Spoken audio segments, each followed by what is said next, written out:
आज कांग्रेस पार्टी की लोकसभा की हम जितने मेंबर्स दिल्ली में है, सब स्पीकर साहब से मुलाकात करने की फैसला किया था और स्पीकर साहब से मुलाकात भी की। और हमारे ऊपर जिस तरीके से अत्याचार और हिंसा हुआ है और होने वाला है, विस्तृत रूप से इसके व्याख्यान हम लोग दिए हैं स्पीकर साहब को। स्पीकर साहब हमारे सारे बात बड़े ध्यान से सुना भी है और अगले तारीख हम दिल्ली के उस पुलिस ऑफिसर के खिलाफ जिन्होंने सुनियोजित तरीके से हमारे एमपीज़ के ऊपर ब्रिटिश हुकूमत के बाद इस तरीके की घिनौने हमला किए और वो भी खास दिल्ली में, जब एआईसीसी दफ्तर के अंदर भी घुसते हुए हमारे कार्यकर्ता को, हमारे एमपीज़ को जिस तरीके से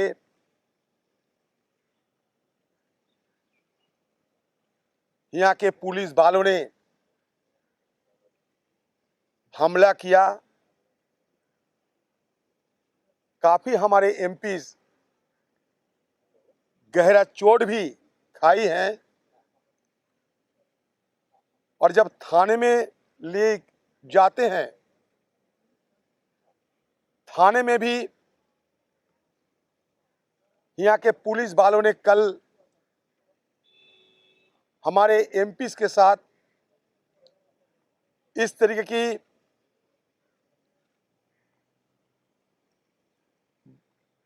बर्ताव किए हैं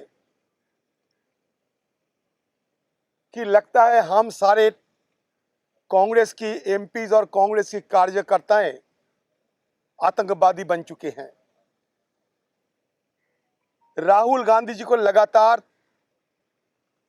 3 दिन 10, 11, 12 घंटे तक पूछताछ किया जाते हैं, फिर दोबारा बुलाए जाते हैं। देखिए, किसी से कोई पूछताछ करने में हमें कोई परहेज नहीं। हम तो सिर्फ ये कहना चाहते हैं कि जो भी करो उसमें बदला की राजनीति ना किया करो, हिंसा की राजनीति ना किया करो। आज तक आपने देखा है कि किसी पॉलिटिकल लीडर को लगातार 3 रोज और वो भी 11 घंटे 12 घंटे पूछताछ किया जाते हैं। उनके तिजोरी में कितने सारे सवाल मौजूद है मुझे पता नहीं, लेकिन राहुल गांधी जो जा रहे हैं, हम क्या गुनाह किया?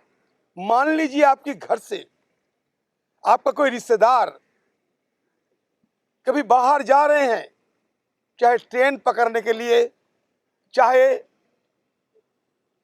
एयरपोर्ट में जा रहे हैं, तो घर वाले ने आपको साथ जिनके संपर्क नजदीक करीब है, उन्होंने क्या सीएफ करने नहीं जाते? सीएफ करने नहीं जाते। हम लोग कभी माना किया कि राहुल गांधी जी को ईडी दफ्तर जाना माना है, हम ईडी दफ्तर जाने नहीं देंगे? ये तो नहीं कहा हमने। हम लोग क्या क्या कि राहुल गांधी जी जाएंगे as a gesture of solidarity. वो हमारा नेता है, और नेता जहां जाते हैं हम उनको सीएफ करने के लिए शांतिपूर्ण तरीके से हम चलेंगे उनके साथ। अगर वो गाड़ी में जाए तो जा सकते, हम पैदल जाना चाहते हैं कि ये क्या अन्याय है? ये क्या हमारा कानून में इसका कोई सम्मति नहीं है, इजाजत नहीं है? और हम लोग क्या किया? लेकिन फिर भी ये आज की जो तानाशाही की सरकार, ये तानाशाही की सरकार सारे दिल्ली को एक किले में तब्दील कर दिए हैं और यहाँ लगातार हमारे खिलाफ, एमपीज के खिलाफ, कांग्रेस पार्टी की आम कार्यकर्ता के खिलाफ ये लोग लगातार हमला बोले जा रहे हैं। आपको सुनने में हैरान होगी, हमारे महिला लोकसभा की नुमाइंदे और राज्यसभा की नुमाइंदे, उनका पर जिस तरीके से कल अत्याचार हुई है, कुर्ता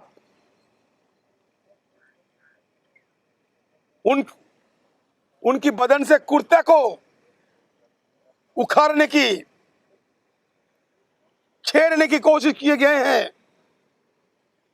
मैं दावे के साथ कह सकते हैं कि आप वीडियो देखिए, हमारे लोकसभा की एमपी ज्योति मौनी जी की, जिनके साथ किस तरीके की घिनौने बरता हुए हैं आपको खुद पता चलेगी।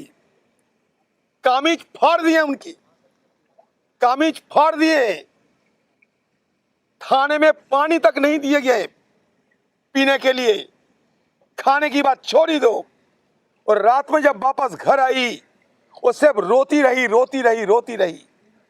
अब मेरी बात यकीन के साथ सुन लिया करो, आप खुद जाके देखो कि इस तरीके की अत्याचार करना के हिंदुस्तान की ये अमृतकाल की ये नजारा है।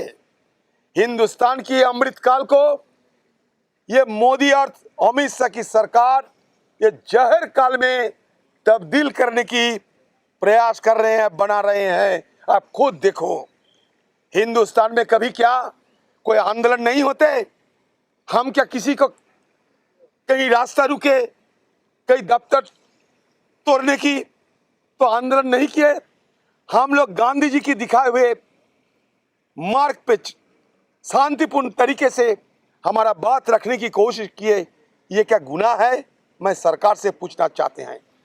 दादा एक सवाल है, अखबार में एक खबर आई है कि राहुल गांधी जी से जब इन्फोर्समेंट डायरेक्टरेट पूछताछ कर रहा था तो उन्होंने बोला कि एजेएल और यंग इंडिया के बीच जो ट्रांजैक्शन हुए हैं उसका लेखा मोतीलाल वोरा जी के पास है। अच्छा, एक बात सुनिए, जब सारे दिल्ली को किला में तब्दील किया गया, ईडी दफ्तर को किले में तब्दील किया गया, तो वहां के अंदर की खबर इन लोगों को बस कैसे पता चलते?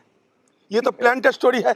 ये तो प्लांट स्टोरी है। हमें वहां एक अंदर ना जाने नहीं देते, बात नहीं करने देते, ये परिंदा को घुसने नहीं देते, तो वहां के अंदर की बात बाहर कैसे आता है? क्योंकि ये सारे जो हो रहे हैं हमारे मोदी जी और अमित शाह जी के निर्देश पे हो रहे हैं। इसलिए जहां जहां सुविधा होगी कांग्रेस को और तोड़ो, कांग्रेस के बीच और खाई बढ़ा दो, कांग्रेस के भीतर अंदरूनी लफड़ा को बढ़ा कैसे दिया जाए, इसके सारे साजिश हो रहे हैं।